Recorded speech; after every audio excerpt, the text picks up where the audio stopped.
Hello, welcome back, queers and book lovers and book-loving queers and queers who love books and people who love queer books. Nailed it.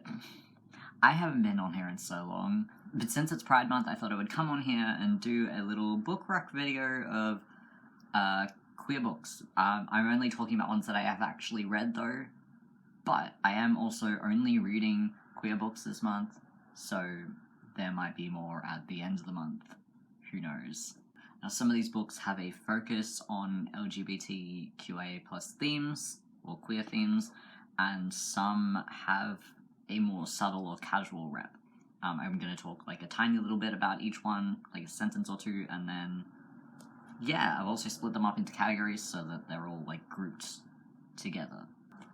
Starting with children's books, we of course have Alex Gino, and this one, which has been re-released as Melissa.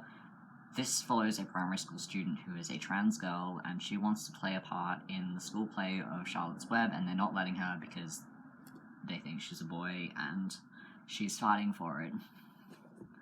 Then we have Rick, which follows one of the original characters from Melissa in high school, I guess, because they're not at the same school anymore. I'm assuming they've gone into high school, and it's following someone figuring out that ace and arrow people exist and being comfortable with who they are. Then we have Alice Austen Lived Here, which follows two students doing a school project. Now, the main point of the book isn't a focus on a queer identity, but there are many characters who do have queer identities, including the two main characters who are non-binary, and they also have a lesbian couple, one of which is genderqueer, living in their building that are close friends with them, as well as another lesbian and other queer rep. Just lots of queer rep. And of course we have Jamie by L.D. Lipinski, which is non-binary, pure queer joy. Absolutely brilliant book. So good. Moving on from children's books, we have contemporary. I'm going to start with this one. I actually didn't like this one that much. That's Love, Simon, or Simon vs. the Homo sapiens Agenda. I wasn't that into it, but it's here. I've read it. It's queer, so it's on the list. Pex being a wallflower. Mentally ill teenagers. If you've been following for a while, you know I probably never shut up about C.J. Drews. This book, it's more of a casual mention, but the second book is very gay. It is incredibly gay. It is so gay, it will melt you with the power of gayness. Of course, we have Annie on My Mind by Nancy Garden. Lesbians will make you cry. Go read it. Will Grayson, because, of course, I grew up in the John Green era. There had to be a John Green book in here. Of course they did. Of course we love everything Alice does. Absolutely all of it. Love this. Love this, especially if you love Heartstopper. That follows Nick and Charlie. Duh. Love this. Again, those two. Love this. Love this, and it has a trans guy in it. And love this if you like ace and arrow rep. This one. This one. This is the one that got me into Alice Oseman. I think I said that wrong. And of course, where would we be without the Kings of Heartbreak, Aristotle and Dante? I may as well go and cry right now. Next up we have fantasy, and I'm starting off with indie author Shane Blackheart. Everything is Wonderful Now. Book 2 is coming out later this year. This is a fantasy with elements of horror. It's angels vs. demons. There's mental illness. The main character is a trans guy. There's a vampire. Skullduggery Pleasant. Yes, this is the first book in Series 2. Now, Series 1 is absolutely brilliant. In fact, I think I preferred it. However, the queer rep in Series 1 is just minor mentions. Queer rep in Series 2, very open, obvious queer rep. Women dating women. There is a non-binary, gender-fluid character with fluctuating pronouns. Absolutely all here for it. They're also just hilarious. If you want fantasy that will make you laugh so hard you are going to start crying, Go read Skullduggery Pleasant. Why have you not read them yet? Why? And The Strange Worlds Travel Agency by L.D. Lipinski. I absolutely loved these books. Yes, technically they are children's books.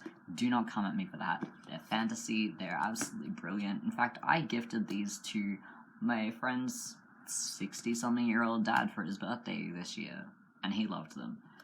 One of the main characters is a trans guy. There are also two girls that kind of maybe like each other. There is subtle queer rep, and it's absolutely beautiful. And these books made me laugh. They made me cry. They made me have feelings.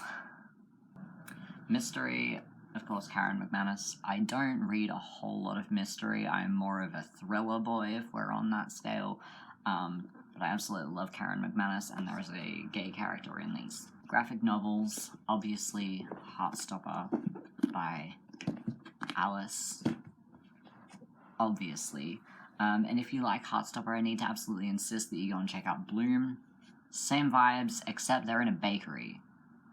Gays in a bakery, what more could you possibly need in your life? Non-fiction, we're starting off with Danger Music by Eddie Ayres. This follows a trans man who went to Afghanistan to teach music in a school to children. This was before he came out, but it's following his journey in that environment and as he discovered that he was trans. Tranny by Laura Jane Grace, the singer of the punk rock band Against Me, also known as the reason I knew trans people existed. I was so excited when I found out that this book was happening, and it's a brilliant book. It did wreck me a little bit, but that's the whole point of reading, is it not? Speaking of books that wrecked me, Mercury and Me by Jim Hutton. This is Freddie Mercury's partner, and there are some gorgeous little family photos of them and of Freddie's cats. It talks about their relationship and Freddie's life, and the end had me absolutely bawling. Like, poetry, my books, of course, The Flowers Never Really Grew and The Seeds All Turned to Dust. Not all of the poems are queer, but a lot of them are, and I am working on book 3, which will have a lot of queer books. I can't really say too much about it right now, but yeah, check these out so that you can check out book 3, which is very, very queer when it happens. Now that I am no longer distracted by my neighbor getting home, sci-fi, starting with the Caring for Your Clown series by Oleander Bloom. This is book 1. I have not yet read book 2, but book 3 is coming out later this year. The main character is trans. There are other queer characters. There are aliens that look like clowns. It is chaotic, and I love it. And of course, they both die at the end. So what are your favorite queer books or books with queer rep in them? Have you read any of these? Let me know in the comments. And at some point, I might start actually consistently making videos on here again. Who knows? My flag just fell down, so I guess it's telling me that it's time to end this video. Thank you so much for watching. Go read some queer books. Happy Pride Month and happy reading. Stay awesome.